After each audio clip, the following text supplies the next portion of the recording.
Hello, children. It's Grandma Carla, and we are reading Beverly Cleary's The Mouse and the Motorcycle. Except for one terrifying moment when the boy had poked his finger through the mouse hole, a hungry young mouse named Ralph eagerly watched everything that went on in room 215. At first, he was disappointed at the size of the boy who was to occupy the room. A little child, preferably 2 or even 3 children, would have been better. Little messy children were always considerate about leaving crumbs on the carpet. Oh well, at least these people did not have a dog. If there was one thing Ralph disliked, it was a Snoopy dog. Next, Ralph felt hopeful. Medium-sized boys could often always be counted on to leave a sticky candy bar wrapper on the floor or a bag of peanuts on the bedside table, where Ralph could reach them by climbing up the telephone cord. With a boy this size, the food, though not apt to be plentiful, was almost sure to be of good quality. The third emotion felt by Ralph was joy when the boy laid the apple core by the telephone. This was followed by despair when the mother dropped the core into the metal wastebasket. Ralph knew that anything at the bottom of the wastepaper basket was lost to a mouse forever. A mouse lives not by crumbs alone, and so Ralph experienced still another emotion. This time, food was not the cause of it. Ralph was eager, excited, curious, and impatient all at once. The emotion was so strong it made him forget his empty stomach. It was caused by those little cars, especially that motorcycle and the brrr, brrr sound the boy made. That sound seemed to satisfy something deep within Ralph, as if he had been waiting all of his life to hear it. Brrr, brrr, brrr, went the boy. To the mouse, the sound spoke of highways and speed, of distance and danger, and whiskers blown back in the wind. The instant the family left the room to go to dinner, Ralph scurried out of the mouse hole and across the threadbare carpet to the telephone cord, which came out of a hole in the floor beside the bedside table. "Ralph," scolded his mother from the mouse hole, "you stay away from that telephone cord." Ralph's mother was a great worrier. She worried because their hotel was old and run down, and because so many rooms were often empty with no careless guests to leave crumbs about for the mice. She worried about the rumor that their hotel was to be torn down when the new highway came through. She worried about her children finding aspirin tablets. Ralph's father had tried to carry an aspirin tablet in his cheek pouch, and the aspirin had dissolved with an unexpected suddenness, and Ralph's father had been poisoned.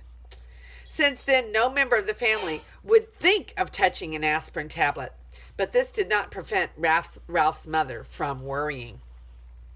Most of all, Ralph's mother worried about Ralph. She worried because he was a reckless mouse who stayed out late in the daytime when he should have been home safe in bed. She worried when Ralph climbed the curtain to sit on the windowsill to watch the chipmunk in the pine tree outside and the cars in the parking lot below. She worried because Ralph wanted to go exploring down the hall instead of traveling under the floorboards like a sensible mouse. Heaven only knew what dangers he might meet in the hall. Maids, bellboys, perhaps even cats.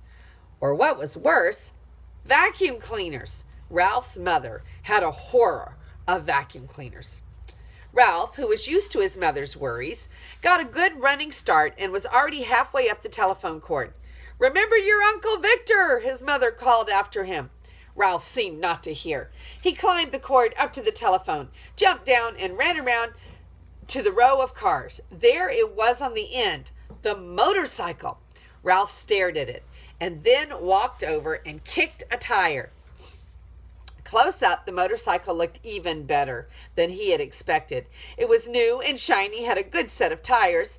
Ralph walked all the way around it, examining the pair of chromium mufflers and the engine and the hand clutch. It even had a little license plate, so it would be legal to ride it.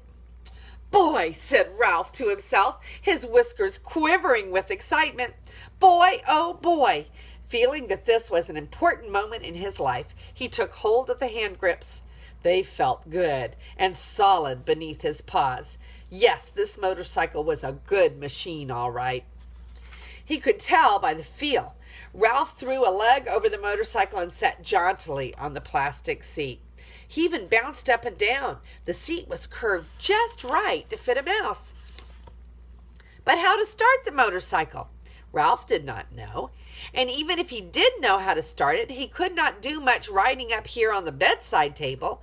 He considered pushing the motorcycle off onto the floor, but he did not want to risk damaging such a valuable machine.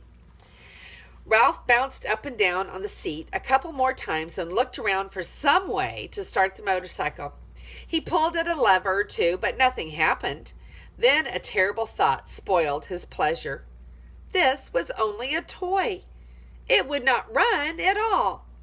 Ralph, who had watched many children in room 215, had picked up a lot of information about toys.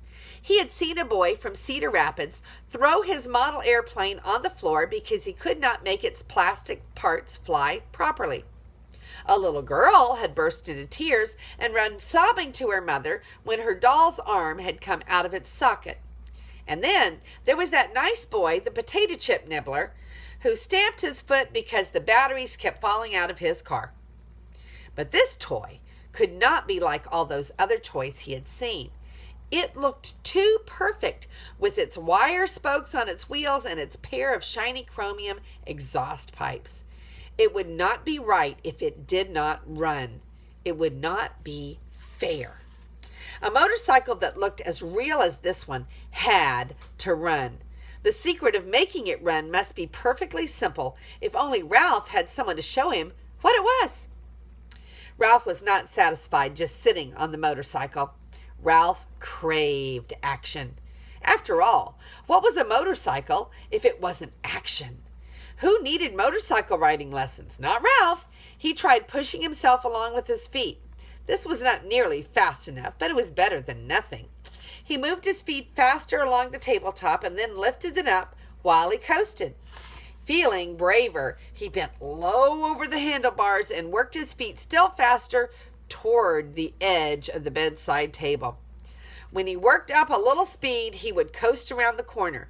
He scrabbled his feet on the tabletop to gain momentum. In a split second, he would steer to the left. At that moment, the bell on the telephone rang. Half a ring, so close that it seemed to pierce the middle of Ralph's bones. It rang just that half ring, as if the girl at the switchboard realized she had rung the wrong room and had jerked out the cord before the ring was finished. That ring was enough. It shattered Ralph's nerves and terrified him so that he forgot all about steering. It jumbled his thoughts until he forgot to drag his heels for brakes. He was so terrified he let go of the hand grips. The momentum of the motorcycle carried him forward, over the edge of the table. Down, down, through space tumbled Ralph with the motorcycle. He tried to straighten out, to turn, to fall, and to a leap, but the motorcycle got in his way. He grabbed in vain at the air with both paws. There was nothing to clutch, nothing to save him, only the empty air. For a fleeting instant, he thought of his poor old Uncle Victor. That was the instant the motorcycle landed with a crash in the metal wastebasket. Ralph fell in a heap beside the motorcycle and lay still. And that is the end of chapter 2.